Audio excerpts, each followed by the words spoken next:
اردو کے اہم مرثیہ نگار اور ان کے مرثیے۔ اردو کا ہومر میر ببر علی انیس۔ نام میر ببر علی تھا اور تخلص انیس، ابتدائی تخلص حزیں تھا۔ انیس فیض آباد میں 1217 ہجری کے مطابق 1802 عیسوی میں پیدا ہوئے، یعنی لوگوں نے 1218 ہجری مطابق 1803 کا بھی لکھا ہے۔ انیس کا انتقال 29ویں شوال کے مطابق 10 دسمبر 1874 عیسوی کو لکھنؤ میں ہوا۔ انیس کے والد کا نام میر محمد متحسن تخلیق اور دادا کا نام میر غلام حسن معروف، میر حسن سحر البیان، اور پردادا کا نام میر غلام حسین زاہد تھا، جو اپنے دور کے مشہور ہیجوگو شاعر تھے۔ انیس کے بڑے چچا احسان الخلق صاحب دیوان غزل گو تھے۔ غزل کی طرح مرثیے میں بھی انیس کے استاد خلیق تھے۔ انیس کے مرثیوں پر ان کی دو اصطلاحیں ملتی ہیں۔ انیس نے ابتدائی تعلیم اپنے والد خلیق سے حاصل کی تھی۔ انیس نے عربی فارسی کی تعلیم میر نجف علی فیض آبادی اور مولوی حیدر علی لکھنوی سے حاصل کی تھی۔ انیس فن سپاہ گیری اور شہ سواری سے بھی واقفیت رکھتے تھے۔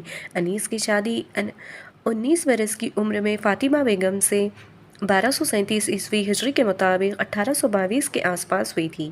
میر انیس کے 3 بیٹے میر نفیس، میر جلی، میر سلیس اور 2 بیٹیاں تھیں۔ انیس کو عمدہ کتابیں رکھنے اور پڑھنے اور کبوتر اور بلی پالنے کا بڑا شوق تھا۔ انیس نے 13 سال کی عمر میں شعر گوئی شروع کی تھی۔ انیس نے اپنی شاعری کا آغاز غزل گوئی سے کیا تھا۔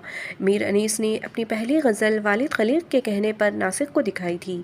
انیس نے ایک مرثیے میں خدا سے دعا مانگی تھی کہ مجھے ایسی مہارت عطا فرما کہ خون برستا نظر آئے، جو دکھاؤں صفِ جنگ۔ دعا قبول ہوئی اور انیس نے جو واقعہ بیان کیا اس کی تصویر کھینچ دی۔ میر انیس نے 13-14 سال کی عمر میں پہلا مرثیہ زنانی مجلس کے لیے کہا تھا۔ انیس نے اردو شاعری میں سب سے زیادہ الفاظ و مہارت استعمال کیے۔ انیس پہلے حزیں تخلص کرتے تھے۔ ناسخ کے کہنے پر انیس تخلص اختیار کیا۔ ہوا یوں کہ 1816 میں اپنے والد خلیق اور ناسخ کے سامنے انیس نے جب یہ مطلع پڑھا، کھلا باعث یہ ہوا اس بے درد کے آنسو نکلنے کا، تو ناسخ نے بہت تعریف کی، ساتھ میں یہ بھی کہا کہ ان کا تعلق حزیں کے بجائے کچھ اور ہوتا تو بہتر ہے۔ اس پر خلیق نے کہا آپ ہی ان کے لیے کوئی تخلص تجویز فرمائے، تو ناسخ نے کہا کہ مجھے انیس پیارا لگتا ہے۔ تب سے میر ببر علی نے حزیں کے بجائے انیس تخلص اپنا لیا۔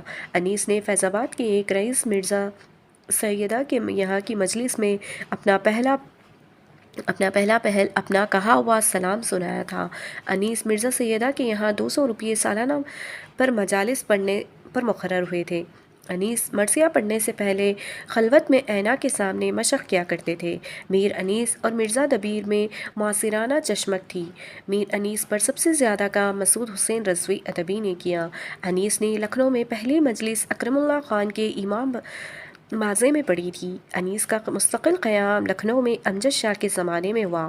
انیس کی ملاقات غالب سے لکھنؤ میں ہوئی تھی۔ قاضی الدین حیدر کی بیگم مبارک محل نے انیس کے لیے نسلاً بعد نسل 40 روپیہ ماہوار امام بادشاہ نجف میں مجلس پڑھنے کے لیے مقرر کیا تھا۔ انیس وہاں سال میں ایک مجلس پڑھتے تھے۔ انیس ناسخ کو جگت استاد کہتے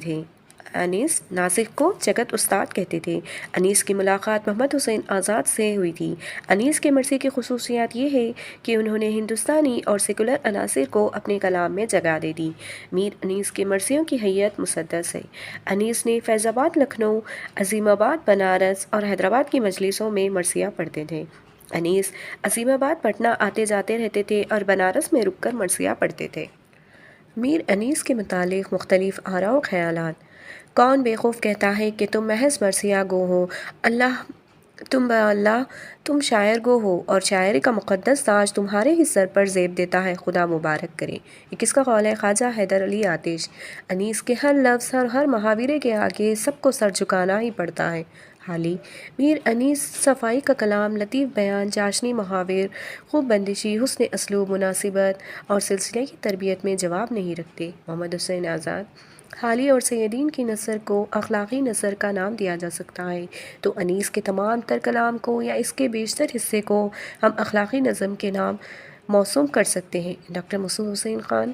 میر خلیق کا لونڈا آفتے ڈھا رہا ہے۔ آتش۔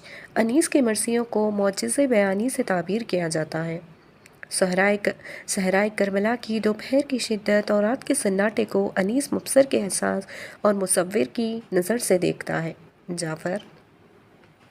انیس نے مرثیے آج شبیر پہ کیا عالم تنہائی ہے، لکھنؤ سے دہلی پہنچا تو شفتا نے کہا تھا کہ انیس نے خواہ پورا مرثیہ لکھ دیا، یہی ایک مصرع کافی تھا۔ میر انیس نے مرثیہ گوئی کے ساتھ مرثیہ خوانی کو بھی ایک فن بنا دیا۔ عبدالحلیم شرر۔